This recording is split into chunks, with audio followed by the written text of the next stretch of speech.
Aqui na Hiper FM estás comigo, André Silva. Episódio desta semana de Uma Pitada de Nutrição a começar agora com a Filipa Custóias, ela que é nutricionista. Bom dia, Filipa. Olá, há boa bom disposição dia. desse lado? Sempre. Ótimo. E daí Aqui também, deste lado também. sempre. Aqui deste lado Ótimo. também. Então, Uma Pitada de Nutrição, vamos falar hoje de quem, do quê, porquê. Olha, vou só, antes de começarmos, dizer que Sim. na segunda-feira foi o Dia Mundial da Alimentação Saudável Ok. e que, tendo em conta esta questão da alimentação saudável, hoje vamos Sim. falar sobre baixa disponibilidade energética, que é aqui um tema Ok. que vem no seguimento do episódio anterior que falámos sobre nutrição no desporto e que tem todo o sentido quando falamos em Dia Mundial da Alimentação Saudável em que queremos promover isso nos atletas. Isso também é obviamente muito importante. E então vamos aqui falar um bocadinho sobre este tema que parece que à partida parece assim um palavrão e que não conseguimos perceber. Parece um bicho de sete cabeças. Exatamente. Sim. Mas basicamente isto é o quê? A baixa disponibilidade energética acontece quando existe uma ingestão energética deficiente relativamente ao gasto energético necessário para a nossa saúde, a nossa funções corporais e a nossa vida do dia a dia. Ou seja, esta situação é algo prevalente em atletas. Não precisam de ser só atletas que no fundo sofram, entre aspas, disto, mas é muito prevalente em atletas porque, obviamente, eles têm um gasto energético muito mais alto do que um indivíduo sedentário ou minimamente Sim. ativo. Pronto. Então Sim, é normal sim. nós compreendermos que se tem um gasto muito maior, é fácil às vezes não estarem a comer aquilo que devem para acompanhar este gasto e originar uma baixa disponibilidade energética. Ora, esta situação, infelizmente, acaba por ser uma situação prevalente não só em atletas do sexo feminino, que antigamente era identificado principalmente nestes atletas. Nós chamávamos-lhe a tríade atleta feminina. Nós temos, por exemplo, um caso muito mediático que foi a Vanessa Fernandes do triatlo. Sim. Que teve uma situação destas. Mas aquilo que se percebeu à medida que o tempo foi passando é que isto não era só nas atletas femininas, mas que também acontecia nos atletas masculinos. E hoje em dia não é a tríade da atleta feminina, é a RED, que basicamente é deficiência energética relativa no desporto. Mais uma vez, eu chamo a atenção que não acontece só no desporto esta baixa disponibilidade energética, e já vamos falar um bocadinho sobre isso mais à frente. Ora, quais é que são, no fundo, as consequências disto? Ou seja, esta baixa disponibilidade de energia vai originar ao nível do nosso corpo diversas alterações e vai ter um impacto muito negativo, nomeadamente alterações ao nível hormonal, ou seja, no caso das nossas hormonas sexuais femininas e masculinas, muitas vezes nas mulheres vai provocar amenorreia, ou seja, a ausência de menstruação. E esta, por norma, era um dos principais alertas e que continua a ser, no caso, por exemplo, das mulheres e adolescentes. No desporto eu acho que ainda está um bocadinho enraizado e é normal algumas atletas não menstruarem, mas não é, ok? É muito comum haverem algumas atletas que não menstruam e nós temos que perceber o porquê. No caso dos homens, uma diminuição da produção de testosterona, também inerente a esta situação.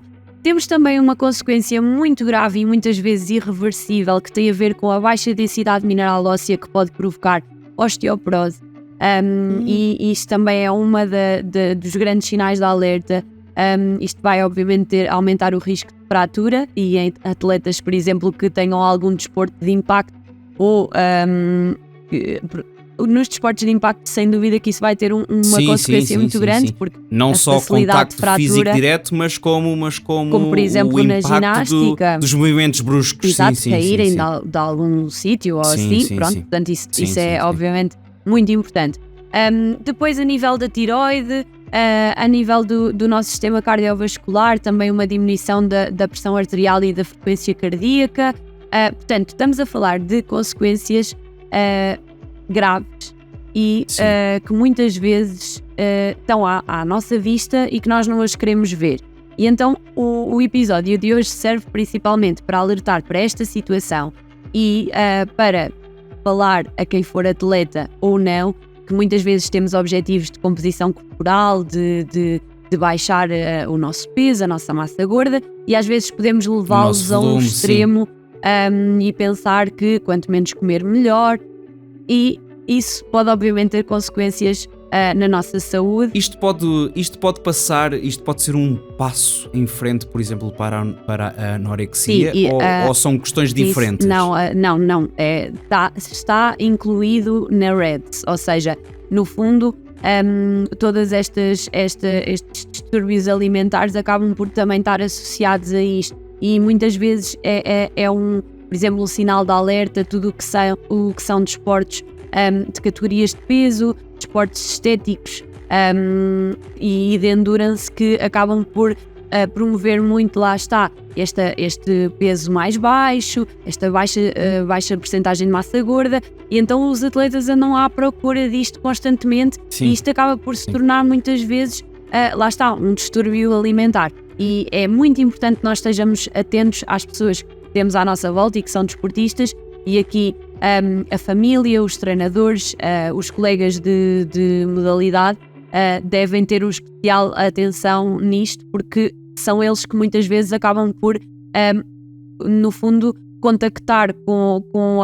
alguns comportamentos um bocadinho mais, no fundo, mais de alarme, digamos assim. Sim. E então isto é extremamente importante. E aqui, mais uma vez, chama a atenção de, lá está, procurarmos este tipo de objetivos sem o acompanhamento de um profissional, ou seja, fazemos-lo de forma autodidata.